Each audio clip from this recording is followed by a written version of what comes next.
I've always wanted to get as far away as possible from the place that I was born.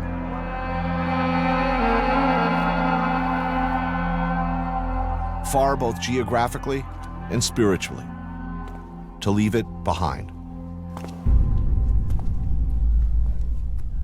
I took a walk through this beautiful world, felt the cool rain on my shoulder, found something good in this beautiful world. I felt the rain getting colder. Sha-la-la-la-la, sha-la-la-la-la-la, sha-la-la-la-la, sha-la-la-la-la-la.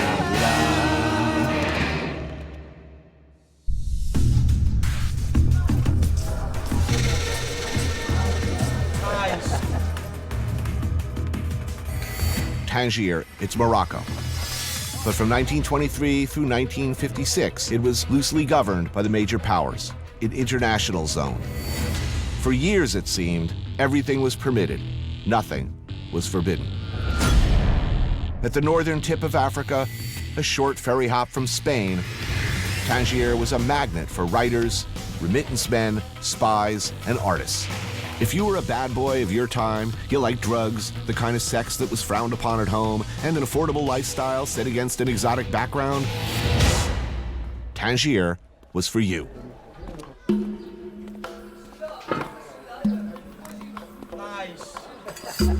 Matisse, Genet, William Burroughs. Many have come this way, staying a while or hanging around.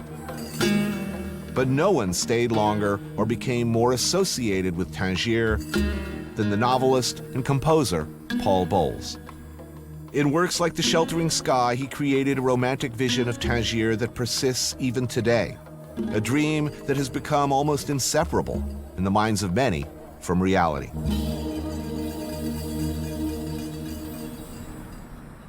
I'm here to find that dream city, the place Burroughs referred to as Interzone.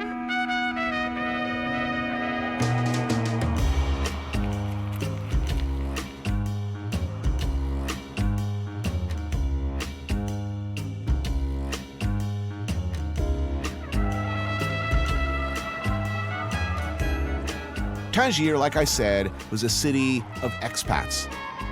People with pasts, people who simply didn't like where they were and craved somewhere and something else. The Grand Soko is the gateway to the Medina, where you could find the Kasbah, which means fortress, by the way. The port of Tangier is to the east, and right in the middle of it all, the Petit Soko, what Uncle Bill Burroughs called the last stop, the meeting place, the switchboard of Tangier. Reasons for settling in Tangier diverge, but everyone, sooner or later, since the beginning of memory, comes to Cafe Tingis. Jonathan Dawson came to this city over 20 years ago as a journalist, and he never left. He lives a life not too distant from Burroughs' fantasy. Cake and tea at 4 every day, served by his manservant. He may not have a gazelle, but a pet rooster will do. And every day he makes the rounds of the cafes, seeing all the old faces, ending up sooner or later here. So this is the Petit Soko? This is the Petit Soko, yeah. This Soko existed in Phoenician times, it existed in Roman times, it existed in the Portuguese times. The English were here for 22 years. Then the International City until 1956, and now it's completely Moroccan. But this is a very historic square, very historic. As a writer, I've noticed everybody who comes here to do an article does the same article. Well, it's so damn boring. They all do pole bowls of the Beat Generation. And there are lots of other stories in Morocco apart from that. But everyone likes the beats, Bill Burroughs and all that stuff, and Tennessee Williams, and they were all here. Yeah. But that's a small part of Moroccan history. That's a 15-year period. There's a life before that and a life after that. You're here. Yeah, it was inevitable. Let's pretend that those guys never came. What is this place? Well, the reality is, if you can read a Paul Bowles story and you can live it, and people do come here and try and live it, but they don't stay very long. Right. They smoke a bit of dope and they live in a cheap hotel and they go home with bed bugs. Right. That's And another a life. great story. And a great story. But I mean, the attitude here is different than other parts of Morocco. I think they have a higher tolerance and tradition of bad or outrageous behavior. They have a higher tolerance of mad people, you know. But the Moroccans essentially are very tolerant people. They quite like madness as well. They kind of celebrate that a bit, you know. How Moroccan is Tangier? It's a Moroccan city with a European outlook. You know, you can stand up on the boulevard, you can see Spain and Gibraltar. So you see all sorts of people passing through, but it's a very Moroccan city. I'm 62 years old. I didn't know it in the international days, which finished in 1956. But at that time, I think Europeans may have outnumbered Moroccans in the center of this city. It's not the case now. There are very few Europeans actually living here full time. The notion of living a life apart, of being somewhere else, there are those who like that feeling. I like that feeling. And then there are those who they may live apart, they may live somewhere else, but they're not entirely comfortable. It's the difference annoys them or is a burden. It is, and it frustrates them. Some people have to leave home to find their home. I'm one of those people, whereas I didn't feel at home in the country I was born in at all. But here, I feel okay. I feel very, very happy here. There is indeed something special about this place. Burroughs described the native quarter of Tangier as a maze of sunless, twisting streets filled with blind alleys. Its smell was particularly notable to him, including a mix of hashish, seared meat, and sewage. Tangier, before anything else, is essentially a port city, with all the things that traditionally come with port cities. It's situated at the choke point between the Atlantic Ocean and the Mediterranean Sea. The Moroccan coast is a rich fishing ground, and a lot of people make their living from the sea. On shore, they use a method called sen-haul fishing, where weighted nets basically drag fish across the bottom of the sea. Some of that fish, the good stuff anyway, ends up here. Le saveur de poisson, or Restaurant Populaire, or Popeyes. The place has got a lot of names, but locals and expats alike who've been coming here for years say it's got some of the best tagine in town. Mohammed Belhaj, the owner and head chef, is from the nearby Rif Mountains. And he sources a lot of his stuff, his produce and his greens from there. And he's real proud of them. The back room of the place is dedicated to sorting and drying various herbs, which he blends into a secret mix he claims has all sorts of healthful and boner-inspiring benefits. Look, if every dish I've been told over the years was gonna make me strong worked, I'd have a permanent pup tent going on down there. So I take all that with a grain of salt. Hi. Hello. How are you? Belhaj's son, Hassan, delivers the food. It's olive. It all starts with fresh olives. They're in season now, and roasted walnuts. Some warm, very good bread. Squishy. Juice. Oh yeah, and you get this stuff. Everybody gets it. A pulpy puree of figs, raisins, strawberries. Drink. And full of Mohammed's potent herbs and spices, of course. All the night, 24 o'clock. Yeah, I get it. It's supposed to make me more manly. You know what? I'm eating. Let's not talk about that, okay, sunshine? I got a lot. Welcome. What is a tagine, anyway? It's a traditional Moroccan stew that can include vegetables, meat, or fish. Tonight, baby shark, calamari, and monkfish with fresh mountain spinach. Slowly cooked over charcoal in the classic clay pot that gives it its name, the tagine's dome top is supposed to force the condensation back into the dish and keep it moist and tender. That's delicious. I think it's like these greens and aromatics and herbs. I have no idea what they are. I've never had anything like them. Tangier version of farm to table. Hi. Hi. Good. Wow, what's that? Sterwas grill the charcoal. Thank you. The charcoal. And a whole turbo, brushed with olive oil, salt and pepper, and some coriander, then grilled perfectly over the coals. Cuddled up next to the fish, tiny shark kebabs. Cute. Wow. Spectacular. It's good value. All of this for 20 bucks. I think we did a pretty good job on Mr. Fish. That'll teach you.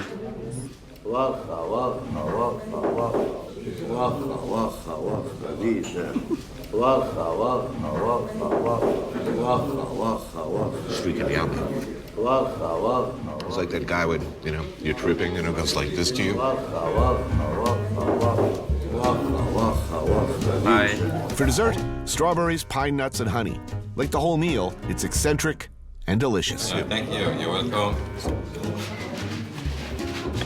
I haven't had so much fruits and nuts since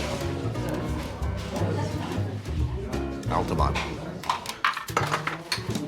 I told Mick, I said, Mick, this is a bad crowd.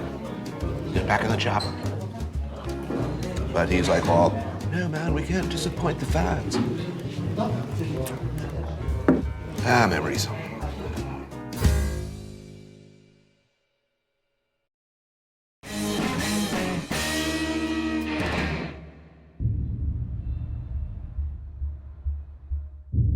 In Tangier, I lived in one room in the native quarter. I had not taken a bath in a year, nor changed my clothes, or removed them, except to stick a needle every hour in the fibrous gray wooden flesh of terminal addiction.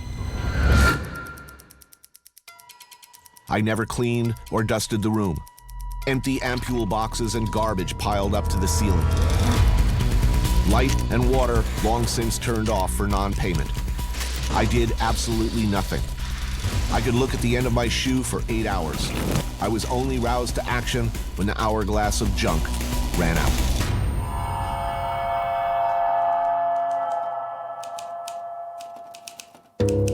The words of William Seward Burroughs, one of my heroes. He came to Tangier in 1953, shortly after shooting his wife to death in a drunken accident in Mexico City. He was a heroin addict, a homosexual, and an inspiration to those proto-hipsters who came to be known as the Beats. Burroughs, however, was not a hipster. There was nothing beatnik about him. He was a somewhat stuffy, well-dressed St. Louis son of a good family. Gone wrong. He was also, to my mind, the greatest writer of the whole damn bunch. On the road, you can have it. His classic Naked Lunch was written here. A nonlinear, dark, dry-humored, searingly critical, satirical, and profane masterpiece. Burroughs was apparently high for much of the process. On heroin, or a locally available prescription opiate called Eucadol. And of course, the daily staple of many in these parts, hashish, keef, and majoun. Hashish is the concentrated THC-rich resin of the cannabis plant, as well as varying amounts of its flowers and leaves that have been separated from the buds and compressed into sheet or brick-like form. Keef, a more local and indigenous product, is the part of the plant containing only the strongest concentration of psychoactive ingredients. Majoun is a confection made from keef, fruits, nuts, chocolate, and honey. I was, of course, fascinated by this product since reading about it and inquired of some local contacts, who shall necessarily go unnamed. How was it made? This was what I wanted to know. They were kind enough to demonstrate. Keef is first chopped into fine granules and then slowly added to melted butter and chocolate over a low heat to toast it and release the psychotropic goodies within. While the binder element of the majoun is slow cooking in the pan, a combination of spices are blended with cashews, almonds, walnuts, and dried fruit. This will be the framework to suspend the THC-laden goodness in the next step. The cannabis-laced butter chocolate is added, along with plenty of honey, to bind together all the ingredients. Then, mix.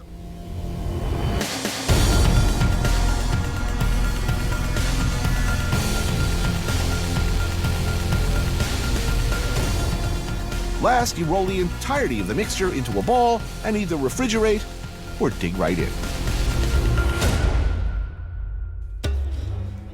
Of Of course, network standards and practices prohibit me from even tasting this delicious and reportedly mind-altering treat. I'm guessing anyway. So until I see Christian and Wolf doing bong rips in the Situation Room, I will of course abide by these rules. Because that's the kind of guy I am. There is one particular cafe in the heart of the Casbah that has drawn in foreign dignitaries, rock stars, aristocrats, and artists since it opened its doors in 1943. Cafe Baba.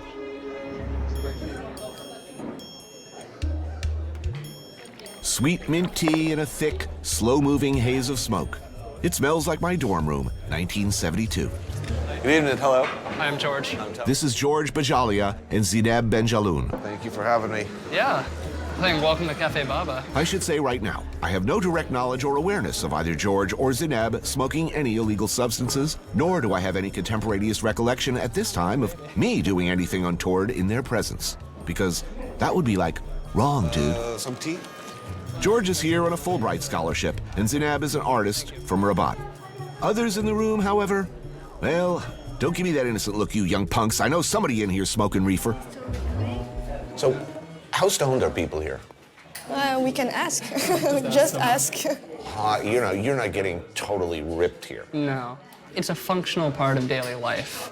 For a long time, the rest of the country and the government didn't really like Tangier a whole lot because it was seedy. There were these foreigners who came here and did. The new king is he likes Tangier. He likes. Yeah, it makes money. He sees it as a future economic superpower, as I understand it. He's talking condos, boutique hotels. Is that good or bad? For Moroccans, it's work. Right. But of course, expats want to keep Tangier like they know it before. I mean, this cafe is very similar to the way it was, but there's a TV right there. Flat screen. And that's why a lot of people come here. They come to watch soccer games. You can well imagine the American guy who's lived in Tangier for 30 years, okay? He comes in and there's a flat screen TV on the wall. He's like, what the? Yeah, what's... You've ruined the authenticity and integrity. But the Moroccan guy at the next table, he's saying, wait a minute, asshole, you have a flat screen TV at home. I want one too. What's wrong with that? Yeah, there are people here who've probably never heard of Popeyes. Right. If you only follow that, there's no progression, there's no progress, there's no change. The thing about Cafe Baba is that just sitting here, taking in the atmosphere, you begin to appreciate the place. It's something different is happening here. Contact high. Whoa, I'm hungry. Wait until the Spanish tortilla dude across the street opens for business. This is Abdullah. He specializes in making one thing, and he makes it well. An omelet. Well, it's actually more like a Spanish tortilla, but like stonedier. The potatoes are boiled, diced, then mixed with beaten eggs and cooked in a cast iron skillet. Oh yeah, the eggs. The Eggman. I am me and we are you, and where's my omelet, dude? Because I am hungry. Assalamu alaikum, Sidi. 1, 2, 3. Abdullah is just waiting for you, right when you come stumbling out of Cafe Baba. Coincidence or not, you be the judge. Ketchup and mayonnaise, everything. Ketchup and mayonnaise? Sure, why not? Condiment options I would be hard-pressed to turn down at this precise moment anyway.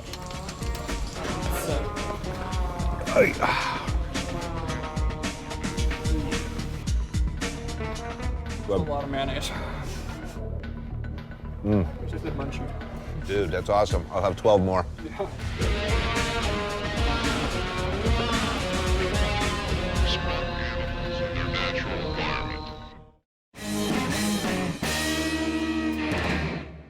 Paul Bowles lived in Tangier for over 50 years, and Sherry Nutting was part of his inner circle near the end of his life.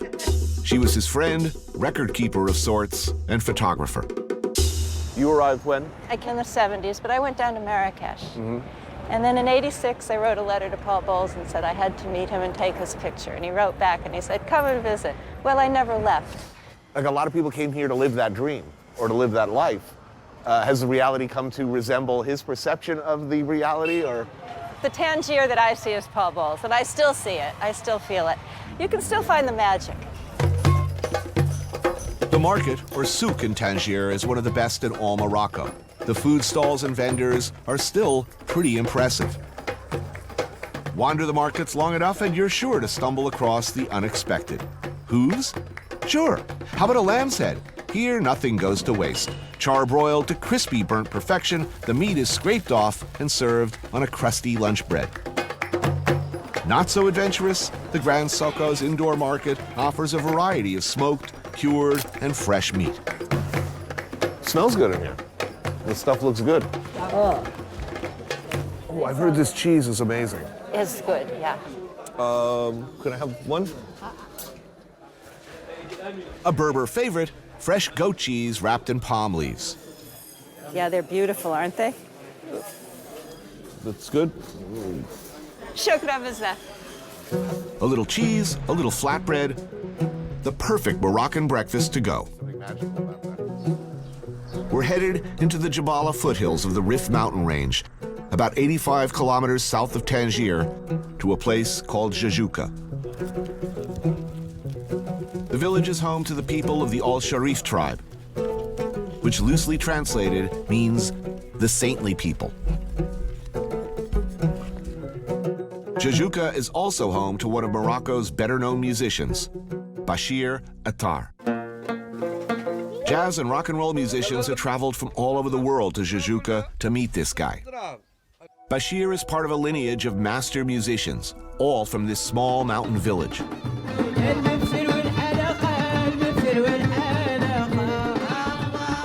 Famously dubbed as a 4,000-year-old rock band by William Burroughs, Bachir, his son, and these musicians maintain one of the oldest still-living musical traditions on Earth.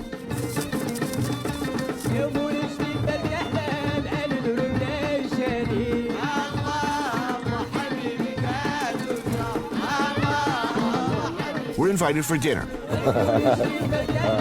It's family style, of course, beginning with brewat, like a kefta pocket. Hand-formed envelopes of dough filled with seasoned beef, baked until golden, then crisped in oil. Oh, we're good for now. Well, one more. Uh-oh, here we go. The main event, tagine of chicken. Yeah, welcome, Tony. Thank you. Just gorgeous. First, chopped onions, garlic, parsley, and turmeric are blended with olive oil. The bird is generously coated and stuffed. Then, after simmering in a touch of olive oil and water, the chicken is fried till crispy. Served with roasted almonds and olives, paprika, and ginger. Nice. He smells the food. Like anywhere else in the Arab world, eating with your hands, always the right one, is proper dining etiquette. This is special spinach of Jajuka and Hataka. It's like wild spinach that grows in the mountains. Bokala is chopped mountain spinach, garlic, cilantro, hot and black peppers, finished with lemon and olive oil.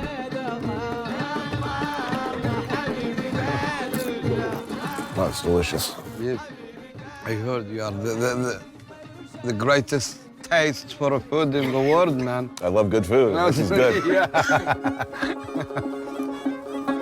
After dinner, some fruit, some mint tea, and let the music begin. For centuries, the master musicians of Jajuka have been the musical choice of the royal families of Morocco.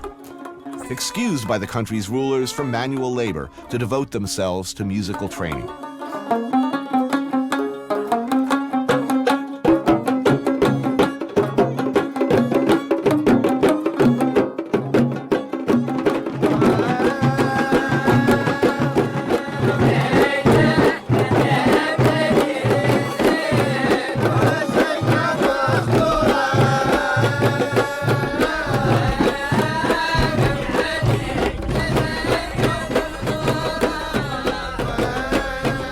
Their powerful style of Sufi trance music has inspired many musical seekers, including most notably, perhaps, Paul Bowles, who wrote about them and recorded them and spread the word. Brian Jones was here and recorded the Pipes of Pan at Jajuka with these musicians. The word word spread, and the master musicians have ended up being featured on albums by Maceo Parker or Ned Coleman and the Rolling Stones.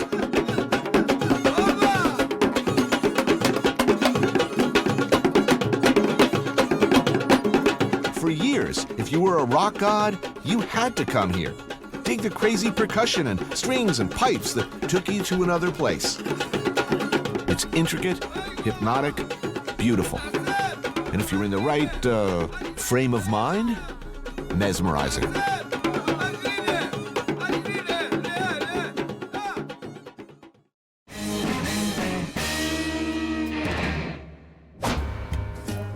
Anyone who comes to Tangier inevitably ends up lost in the old part of the city. The Medina is just what you want it to be. The ancient world residing just next to and around the new one. You can walk around inside the movie in your head, play the bogey character you never were, all against an all too willing, all too genuine backdrop. Ordinarily, just about the last thing in the world I'd be interested in doing is antiquing. But buried in the network of twisting, narrow streets of the old city is Boutique Majid, owned and operated and personally curated by this man, Abdelmajid Rais Selfeni. Hello. How are you? And he is one interesting guy. Thank you. Coming in.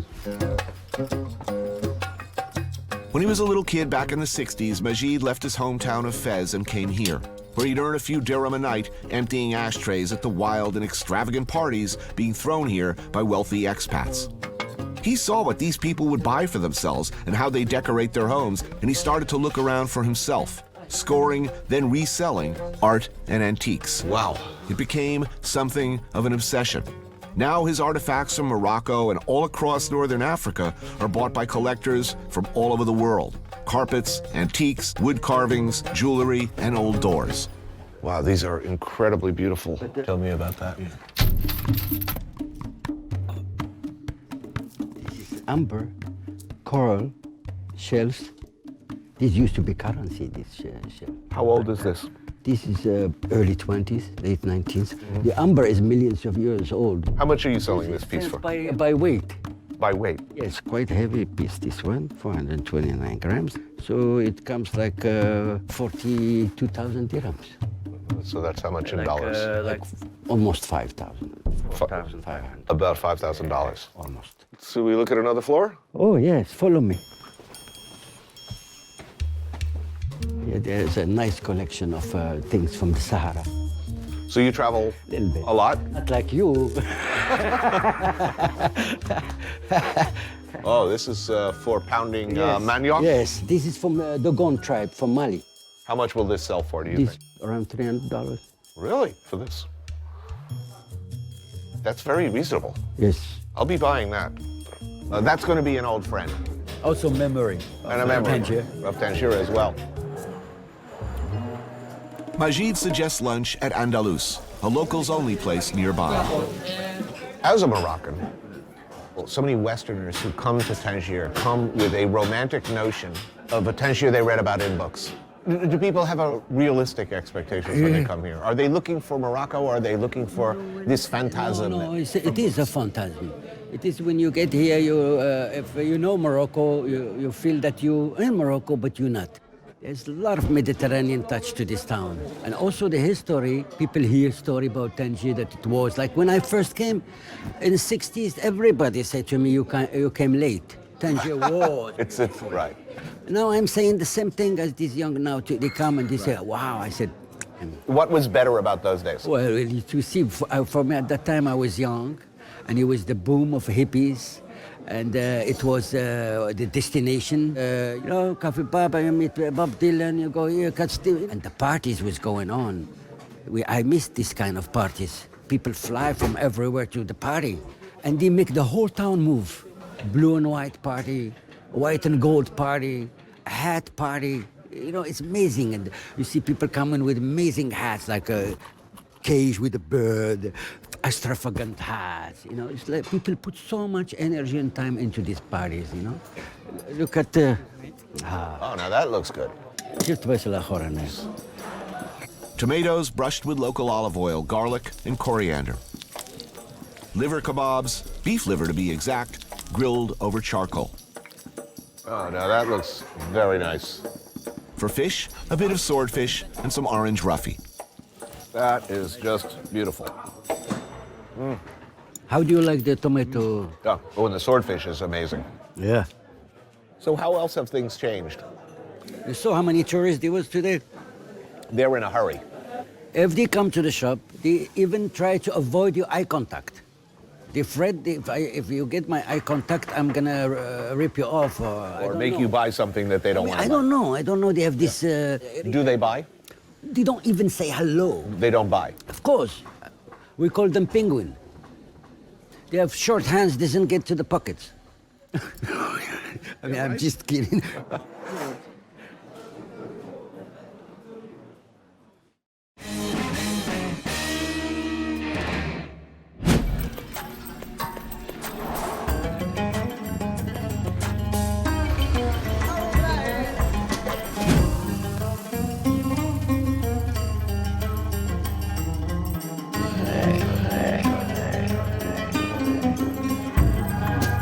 When Tangier was inner zone back in the day, it seemed to some, I'm sure, as if the expats outnumbered the locals. That was never true, but you certainly could live a life apart, make your own world within the existing one, reinvent yourself and live entirely within a universe of your own creation. Far from the Grand Soko is a 14-acre estate owned by Christopher Gibbs, a well-known dealer of antiques and longtime expat. Today, he's having a garden party. Who's coming? Jonathan, you know. Maggie Dean is from Scotland. She's been living here for more than a decade. GP de Richemont, a Frenchman who has his hands on a lot of businesses, including a cafe in the Casbah. Years living in Tangier? Unknown. Bianca Hamri, an American. She's been here forever, led many lives, I gather, and occasionally translates books from Mugrabi to English. And the dashing and mysterious Baron de Coquita Gondarillas, an artist from Chile who's been living and working in the Casbah since a hasty exit from Puerto Rico for reasons never fully explained.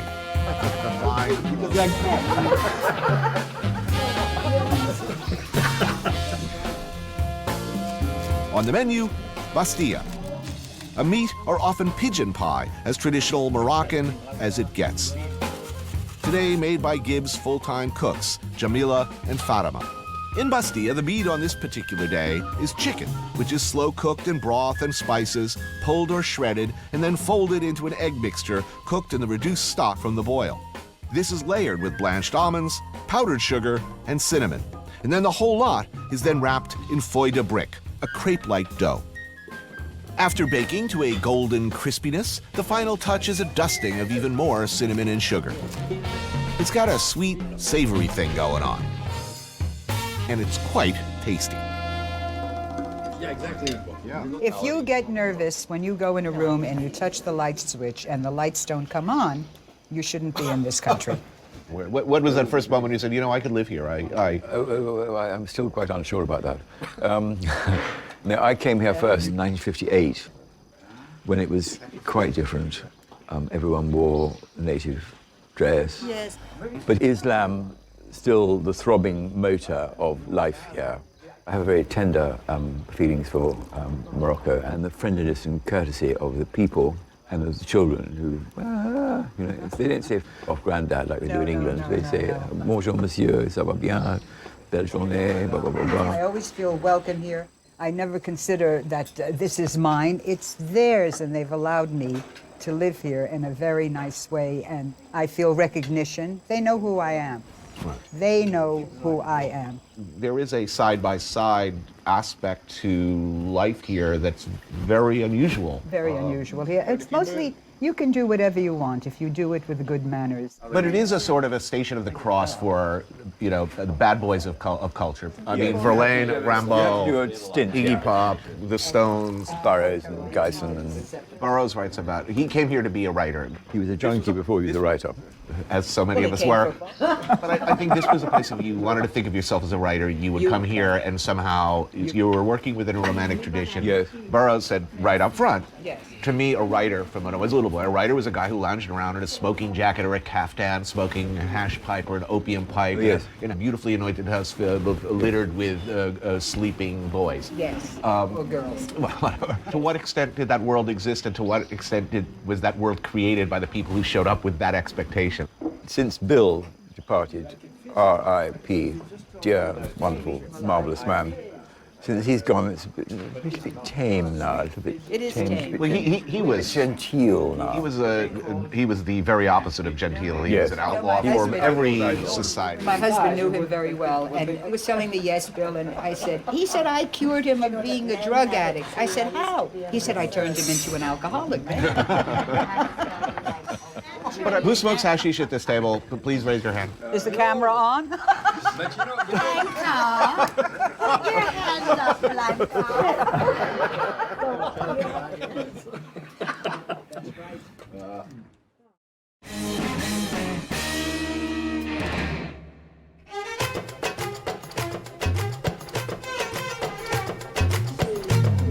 It's my last night in Tangier, and I'm headed out. Casablanca one? Thank you, yes. Most cities of the Islamic world, getting a beer can be difficult. Not here. Long as you're outside the Medina, nearly anything goes. Tangier reverts to its libertine past. Here, Western influences become very apparent.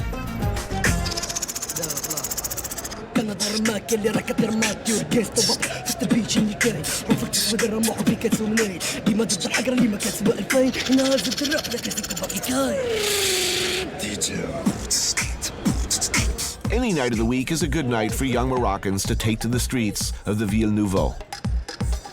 Othman Nossairi is from a generation of Moroccans far removed from the romantic conceits of the Bowles-Burroughs era. He's invited me out for a casual snack.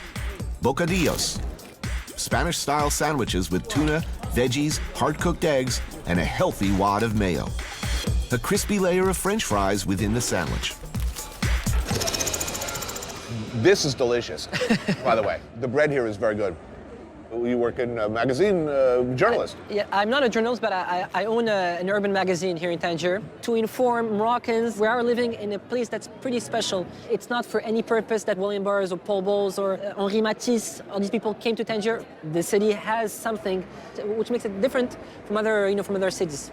Well, what about young artists, young writers, young musicians? Did they come here expecting this romantic Paul Bowles wonderland of the 50s? Some were, I'm going to say too bohemian. Too bohemian? Yeah, because they thought that, coming and being an artist is going to be enough. It's going to be enough. It's not. Today is not enough. Right, yeah. It's pretty tough for them, and most of them pack their bags. Right. Today we have so many investments going on here in Tangier. Thanks to our king, investors are here, being attracted, tourists are attracted. But the most important part of it is that we should keep the old parts of the city intact. The Kasbah, the Medina. The Medina. That's what's hard to do, because when you have a European purchasing power coming over here to Tangier. They come, well, like we come. We embrace it, other people want to come, and then we f it all up. Will Tangier's unique character survive? I hope so. I really hope so.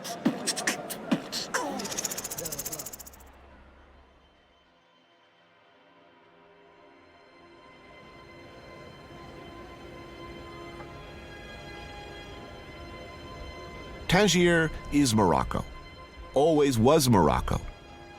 And recently, the country's leadership seems to have embraced it in all its ill-reputed glory. The days of predatory poets in search of literary inspiration and young flesh are probably over for good.